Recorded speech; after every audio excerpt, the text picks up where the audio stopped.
Is there the right way and a wrong way to take blood pressure? Is it possible to get false readings on your blood pressure cuff? There absolutely is, and that's what we're going to talk about today.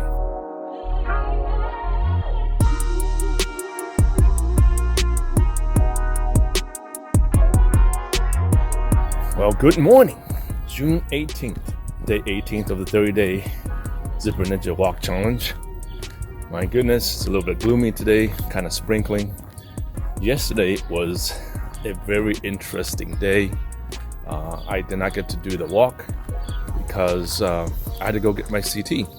A few years ago, I had to get my CT with the contrast dye to check my aortic dissection, and I broke out in a rash. So ever since then, once a year that when I need to get my CT, I have to take Benadryl.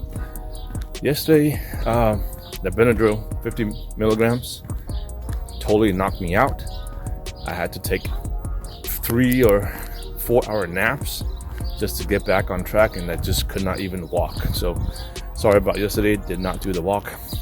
Today we are back, and I hope you would do the same thing no matter what happens. If you skip a day or not, just get back on the next day, okay?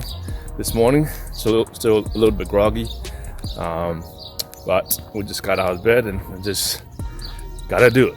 I hope you would do the same thing. Don't let anything stop you. All you have to do is just get up and walk.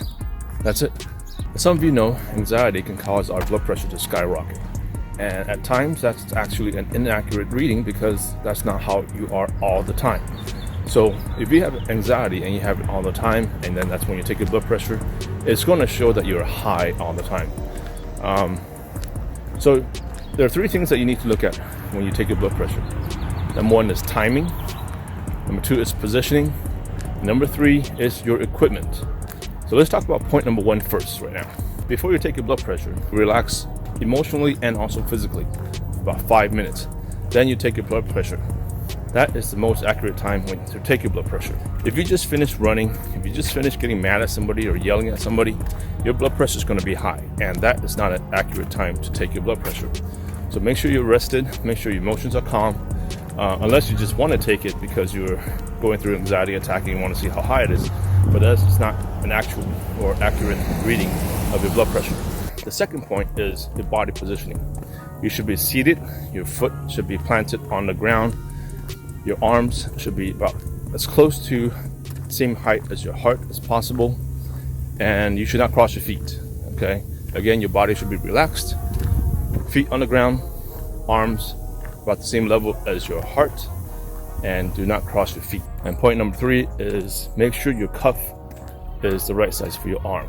If your arm size is bigger than your cuff size, the reading will be higher than what it's supposed to be, or what it's accurately to be. If your arm is smaller than the cuff size, you're going to keep getting error readings because it cannot detect your blood pressure. So make sure you have the right size cuff. So in summary, to take the best and the most accurate blood pressure reading, make sure you are calm emotionally and physically. Number 2, make sure your body position is proper.